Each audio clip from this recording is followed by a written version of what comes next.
Finally, I've done a few videos on redstone, few contraptions, but yeah. And then obviously JavaScript Live. So, that's the website. So now, without further ado, let's get into this.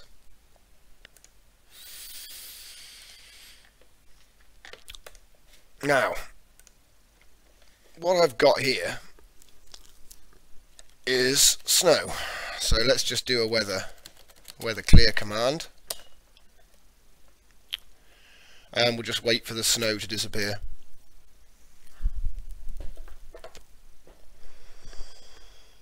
Okay.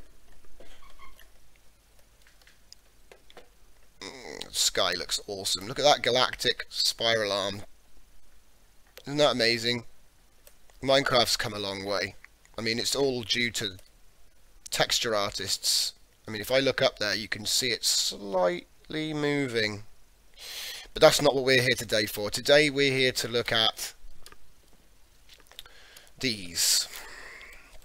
Now, these are called hoppers. What I've got here is a very simple hopper to, chest to chest hopper system. You put something in it, it drops through the hopper into the bottom chest rather. That's all. Okay, if you apply a redstone signal to this, so let's just put some redstone in, as you would imagine, it actually stops the device from dropping. But it won't even suck it in. There we go. Okay, turn it on, and now it's in the bottom. I think it's a beautiful little system. So anyway, it gave me a couple of ideas. Now, I think I started here. Logically, the first thing I thought of was, oh, okay, so I could have a rail cart system coming in from one side, feeding me with coal. Okay. And then I could have it feeding into the side of my furnace, or the back works too. And that will load the coal in. And then in the top, I could put some, I don't know, some cobblestone. And that will feed the cobble into the hopper. And then, whoops, and then in here. That's strange. That's a bit of a bug. For some reason, because it was full, it put it in the top, not in the side. But that doesn't normally work. I think it was because that. In fact, we're just going to do that again. Yeah, see, it is working as intended. Right. Now, obviously, the final item comes out the bottom. And the idea was to drop it onto one of these guys. So let's just set this off. And we'll stop it on the next run, and you'll see there'll be either some bars or, yeah, there we go, the old gold, and these have been dropping out.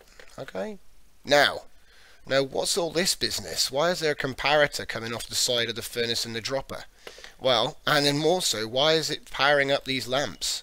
Well, basically the comparator will put out a signal dependent on the percentage volume, I think, of the items. I think it might not be percentage, it might just be the amount of items, because obviously you've got so many stacks. We'll go in here and then you can do some maths, but I don't like maths that much. So I mean, down here I've got 3 out of 4, and if you combined all of these, you probably only have just over 1 stack. Just for the purposes of argument here, I'm just going to take them out and put in, oh wait, of course I'm going to have to stop this guy. Right. Now, there we go. Right. If I put 64 iron blocks, I get 4 lamps lit up. Now, I wanted to have it so that when it reached a certain threshold, it would set off this powered rail. But for some reason, the signal was just too weak. Even if I had, even if I had, hang on, I'll just do it. What's the point in telling you when I can show you? There we go. Right. What is the point? Oh, here we go. There. Now, you'd think, okay, look, there's a big, nice, strong signal coming off here. Yeah? Wrong. Oh, don't tell me now it works. But it won't work, because it'll take enough blocks and it'll stop. So if I just take a stack off, I'd laugh so much if this thing works now. I had a problem in that for some reason the redstone didn't update until it was fully empty. So now if I put that in, yeah, so now it's going to start again. So, okay, fair enough. So actually this would work. I thought it wouldn't work. I was trying it last night, and I couldn't get the damn thing to work. Because if I now take away there, it's not powered anymore. So actually it doesn't need to completely empty. So, you know, that's not too bad. But then again, those are blocks of iron. So what happens if I use iron ingots?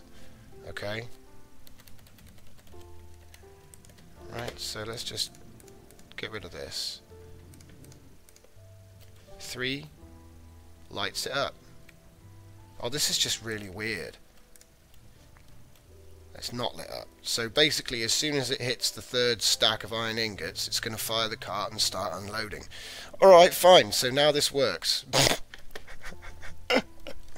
I also had another comparator coming off the furnace because I wanted to see if it could tell how much was in the furnace and maybe trigger the dropper.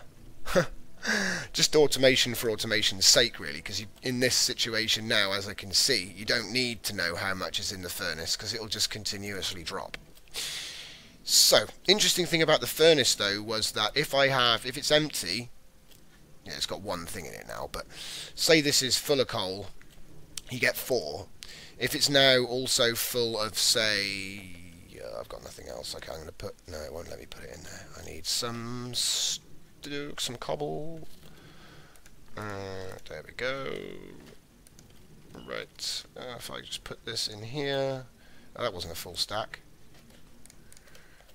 Now, as you can see, here, it only goes that far, and that was the other reason I used this. It melts the snow away. Right, now if you check this out, what, the snow? It's back. Look, I know it's snowing where I am right now, but come on, Minecraft. I've never snowed so much.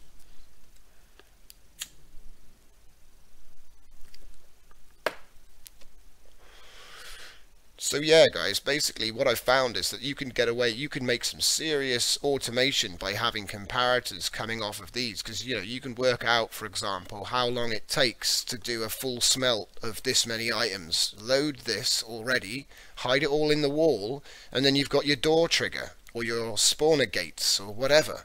And so obviously, you know, you could do pre-events, you could do events with this, because obviously if you have a redstone signal here and a redstone signal here, and these are both hooked up together, both positive at the same time, then you can stop the items dropping into the furnace in the first place, which means that until the user comes along and trips a tripwire, for example, it doesn't even start smelting. And then once it gets to the top strength, it could trigger, say, a rail cart that's going to fly off and use a detector rail to trigger, say, a T flip-flop, and then that could open the doors to your spawner room, which would have been full of monsters by now, and then they'll just come raining down on the player. So that's some way you could use this in an adventure map.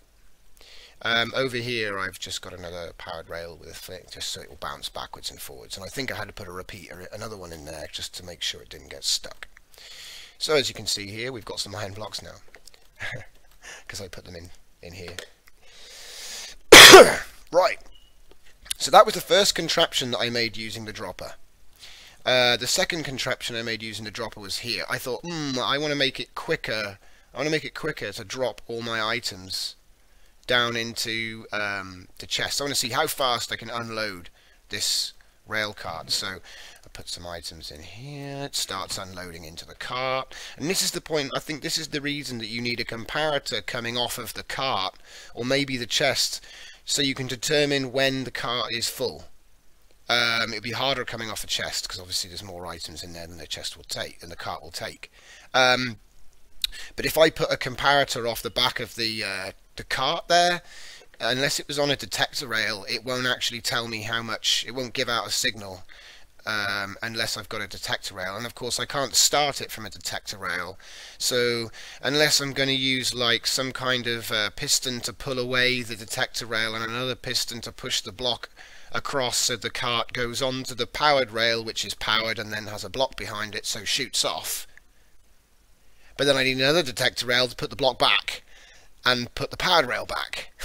So, I mean, maybe I could put a sensor on the other side, but Anyway, we're getting too hypothetical. Let's just watch this. So, off goes the cart. The cart should by now have had some items in it. Yep. And so they will start to fall down the 1, 2, 3, 4, 5, 6. So 12 droppers, and then these go into a network of droppers, and the droppers all feed down, or they used to all feed down until I broke it, into like one chest or a couple of chests. The idea was to have them all feed into one chest, so I just need to dig it down further now and connect them up. But the point is, it does unload extremely quickly, and if you hide all this sort of an upside down pyramid, I guess, if you put all this underground, all the player sees is this, a very sort of standard rail platform, and the cart keeps going round and round and round until, like I say, a detector rail over here, for example, pushes this out and it will stop, and then it will load again and way up. And evidently you'd have a rail cart feeding a dropper feeding this chest coming from your mine or whatever. So this is like, you know, a basic unloading station beta. Right. And then this was my sort of automated furnacing thing. Okay, so I think this is where I started to try and tidy up this concept a bit, because that was like, bleh, it was a bit messy. So what I've built here is just a self-contained version of the same thing, like a cut section. The idea is that you'd have a basement which you'd go down to, and in your basement you'd have a chest with all your stuff. So what we'll do here is we'll just chuck a couple in, and I think you can tell what's going to happen. It's going to load them into the hopper, and then, I mean, I decided to just use a manual lever, but like I say, I think it would be a really good thing if it was possible to have some way of telling how much is in that cart, and I'm sure it's through the comparator, but I couldn't get that to work. So then we're going to fire off the cart, sorry, and then we're going to see how quickly things load through.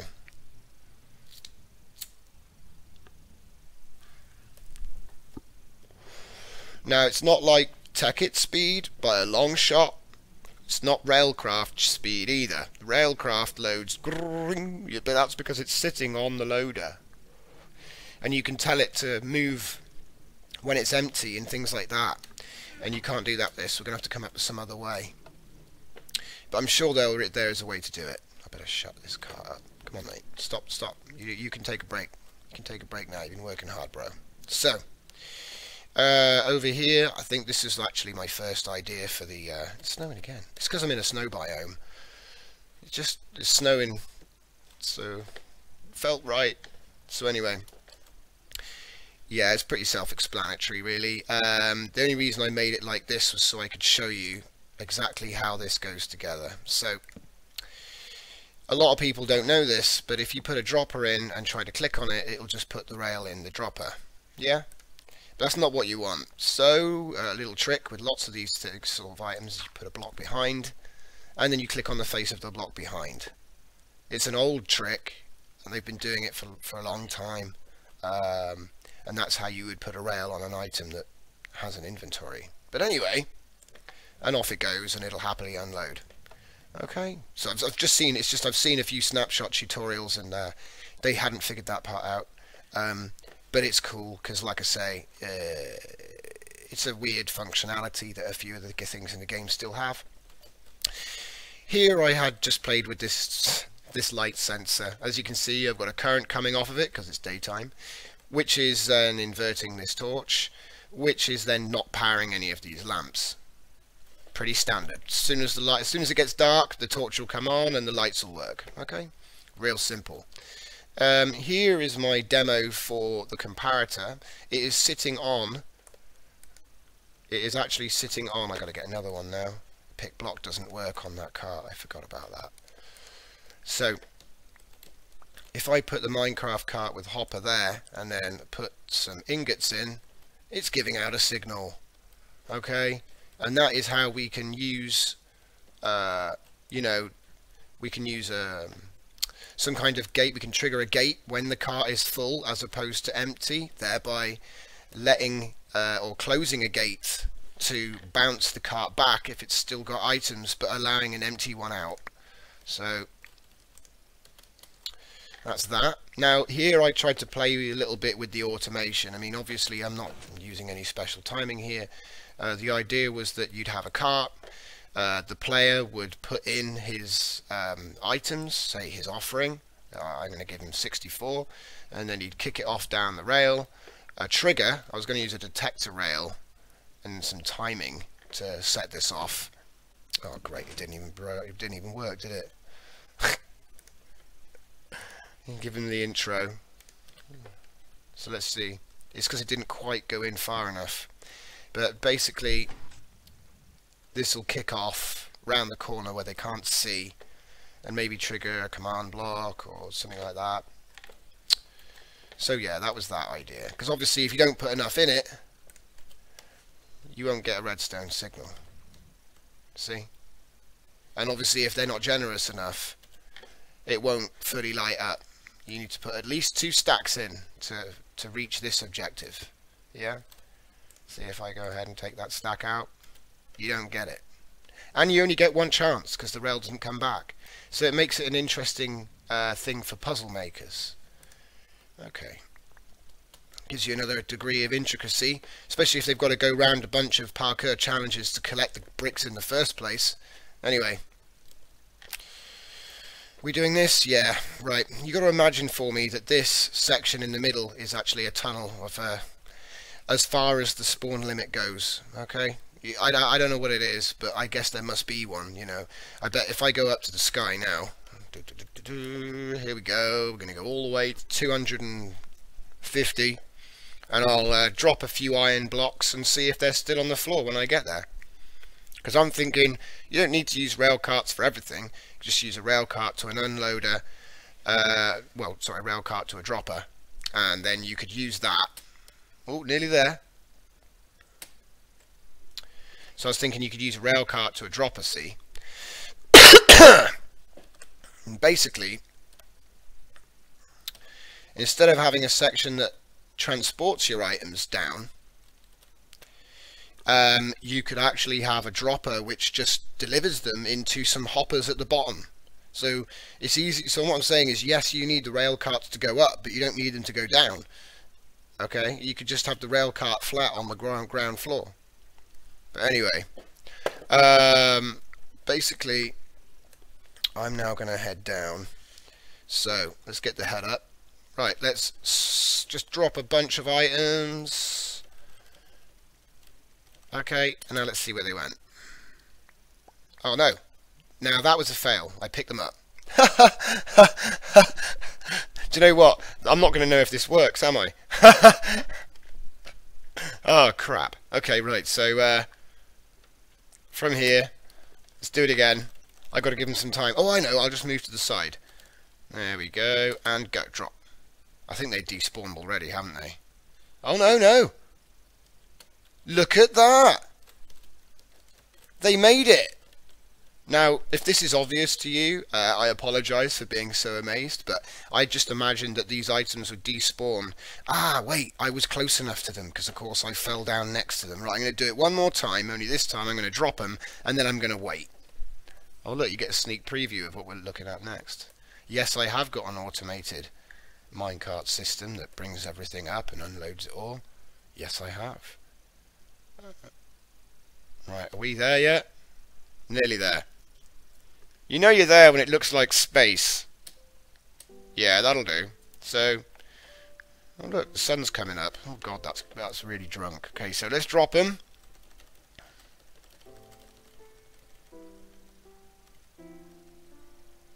And wait. Hopefully they should have hit the floor by now.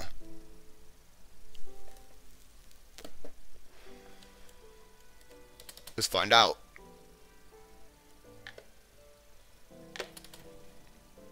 Oh, no way. They survived. And I was definitely over 150 blocks. Wait. 63. I was at 255. So nearly 200 blocks away and they can still fall. So basically, the idea is that you have your rail carts coming in and loading okay, loading into your dropper, and then you have a rail cart bouncing around on two powered rails that just bounces from one side to the other side, to the other side, to the other side. And all it's going to do is detect a rail, trigger this. And by triggering that, I'm just going to put a button on there and bash it, because that'll work better at this point.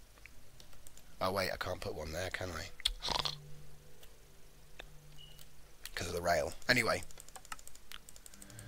so it drops the items down, the items get dropped in, they land in a chest at the... Wait a minute. Where'd they go? Ah, they're in the dropper now at the very bottom. So they get loaded into the chest, which is like a buffer for this dropper, and then you have your railway at the bottom, which is taking them to wherever they're going next. So this could be used to make the filtering systems a little bit bigger and interesting to look at. If you wanted to use like an item sorter, and then you could have a certain type of item being thrown down a tunnel here, another one here, or in different parts of the room, and I think it just make it look better, because you know you got a visual, a bit like when you were using water. And also it doesn't have to be this big. I just made it that big to see if it would work. Things land on edges and they still go in. So I think that is that for horizontal transportation of items. Wait, what noob? Vertical. Christ. Vertical. Anyway, right. Next I've got a cart coming in from here. It's going to come along from wherever it came from. It's going to drop. And the idea was then, I haven't finished this, was to have it go back onto that rail. But the point is, it comes in, it goes round this loop. And my idea was that if there were enough items in here, it would set off that redstone, okay? And you need 2 stacks, as we just discovered earlier, and then it will start triggering that corner just here. But it's a bit weird.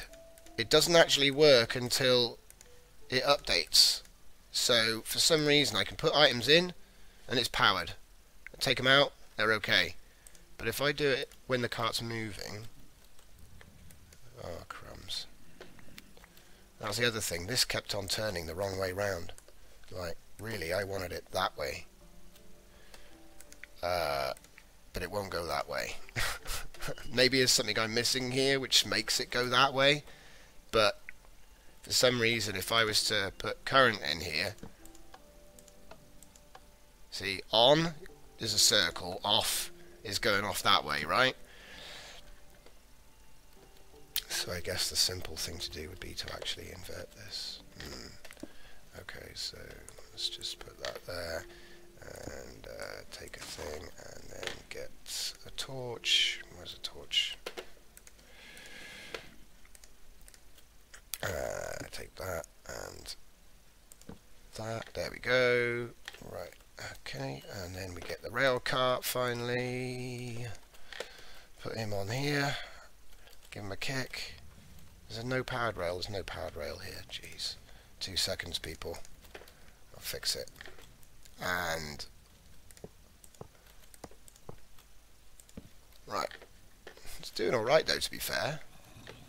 It's because it's got... That's the other thing. I've noticed that when there's lots of items in the cart, they will roll for longer. They've got momentum from the weight of the items, which is interesting. That's now zooming round. Oh, it's getting too far away. Right, hang on. There you go. Right. If I now put an item in,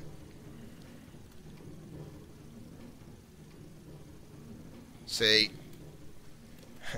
it actually, the sensor needs to be closer to the switch, basically.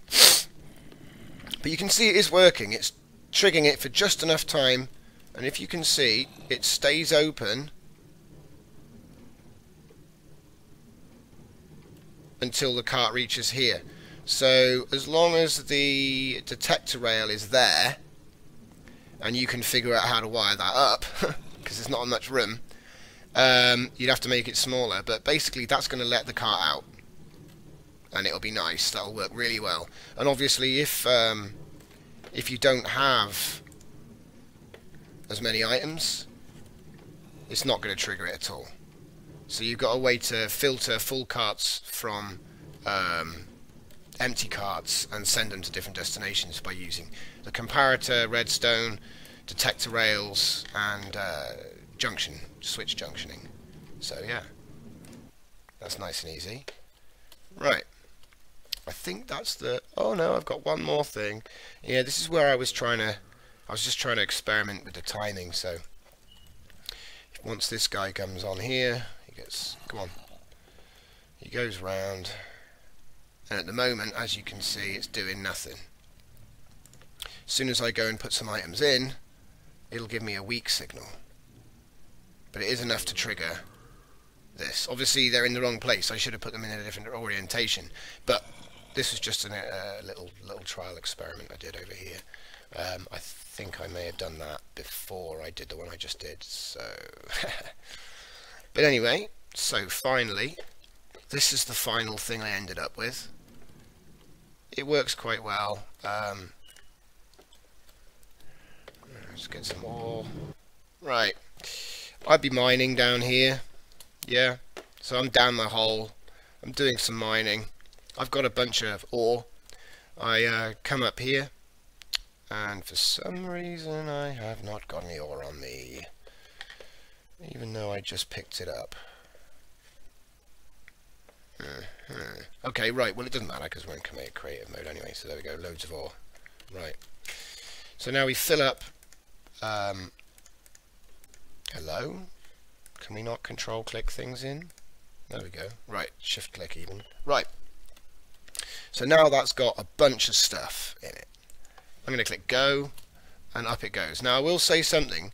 It's harder to get it up. You know, for the minecart being full, it takes more powered rails. That's something I noticed. They're distinctly heavier. So what we've got up here is the same loader system. And as you can see, it's unloading. It's not very fast, but if you're down there continuing to mine, well, you're not going to notice. It's just going to be doing this while you're playing. So it'll continue to unload. And if we just say that it manages to unload all the way to there. Okay. You can see I've been playing around with this quite a bit. Now, this is where it gets interesting. Someone else could do this wiring so much better, and the light was only there for me to test it, because if I flip this switch, it'll stay out. This is a test rig, basically. The idea is based on this principle. If you've got a lit powered rail and a block, it'll bounce back. And then if I've got a detector rail here, the signal will be enough to pull the block back in time for it to get past. I messed about with the timing on this and it gave me some funny results, but basically what this is doing is going, oh hey, you're a minecart. If you're putting out a signal, yeah, if you are full, then I'm going to push this block out and bounce you back. Okay?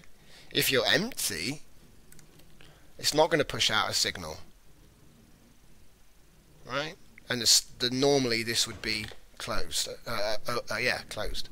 I guess that's closed, or is it open? Open, sorry. Yeah, I'm getting confused now. Basically, the cart comes up,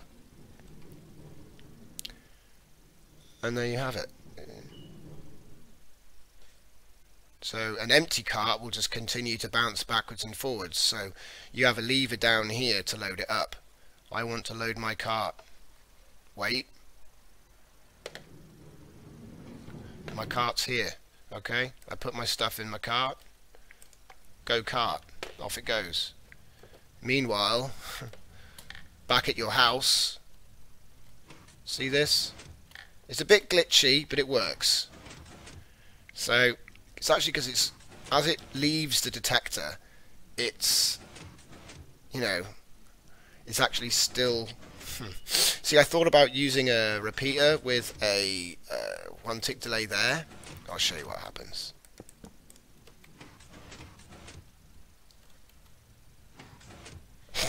Derek, did you see that? It kind of drifts off the side. So yeah, you can't do that. And also this repeater here is a little unnecessary. I was just trying to eliminate the glitchiness. Oh, hang on. I say it's sorry, it was the light that was unnecessary. What am I talking about? So in it goes. Also, an interesting thing is this was originally just using the glitch because I didn't have the redstone set up. And when I say the glitch, I'll show you what I mean. Come here, cart. Right, I'll show you what I mean. as the cart comes down, here we'll close this. Oh, whoops. There we go, watch. It'll go down, and I'm going to close this now. And this is the reason I designed it like this. Anybody who's familiar will know that that's going to work. Oh, looks like it did it when I was not there. Crumbs. I had the power still on. Go on. Go back down there. Alright, we'll just wait. Oh, it's snowing again. Right. Just like my hometown. Here we go. Boom. See that? Now, some people wouldn't know that it does that. But just in case you missed it, I'll do it again. Now, what we're going to see is the cart glitch through, because the carts can do that. If there's a rail going up into a block, it'll just glitch straight through, okay? And then it will continue to bounce back. So, you know, you don't really need any of this fancy stuff. You can just go, oh, it's empty? Right, okay. It's empty, off you go. So you don't need redstone. You can just know that I have to go up there and let it back. But it is nice if it does do it by itself.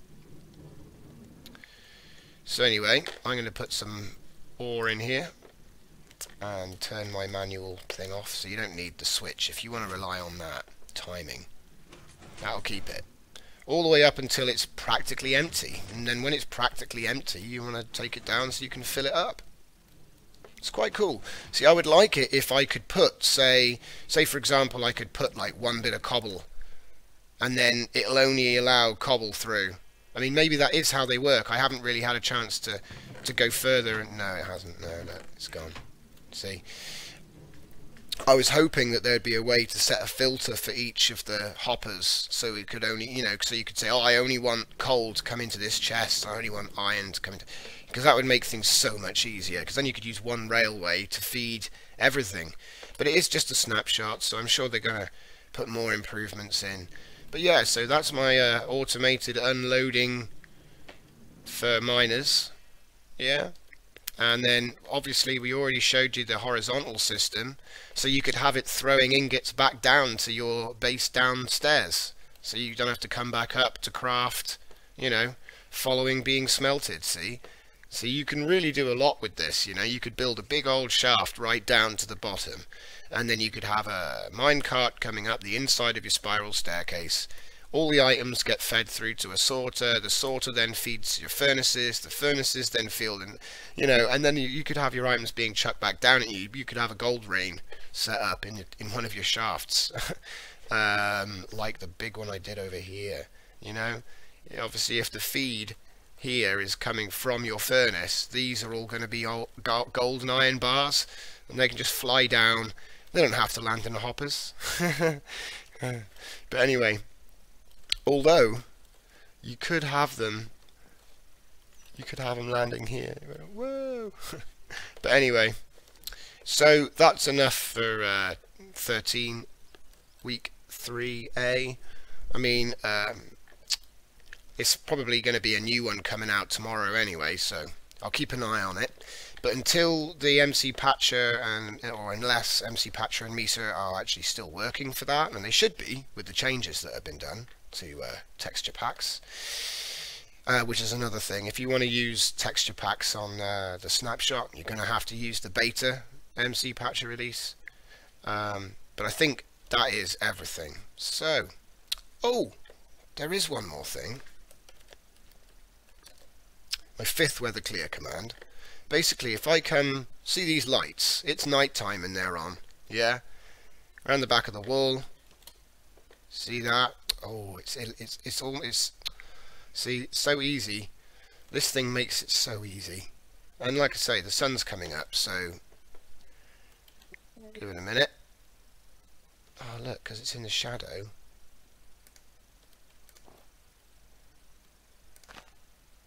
Huh? It's daytime, the lights are still on. What's going on here?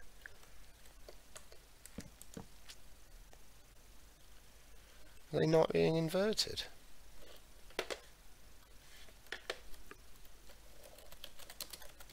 They were working the other day.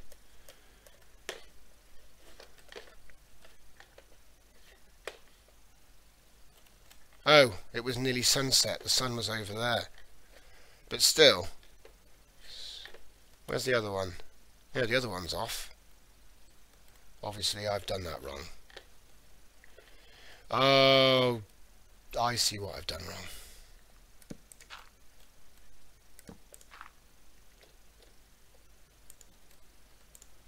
And finally, my inverter was fail.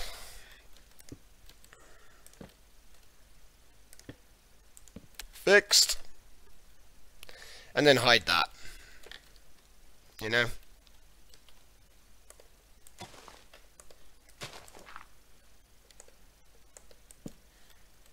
There we go. That'll work properly now. Instead of just being on all night. How the hell did you get up there? You must have just spawned up there. Huh? They fall in the dropper.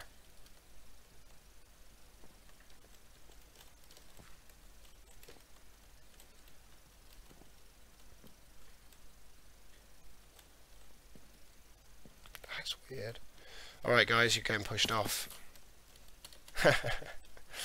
So anyway, yeah, that's basically everything I got to show you today. So likely to do more live streams on the Snapshot like this, because it's just easier to cut it together and upload it to YouTube.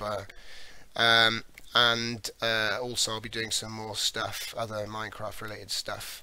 So check out our website at jarsock.com. If you want to join the community and post your Minecraft username, and then I'll be glad to give you build permissions. So thanks for watching, and I will see you soon.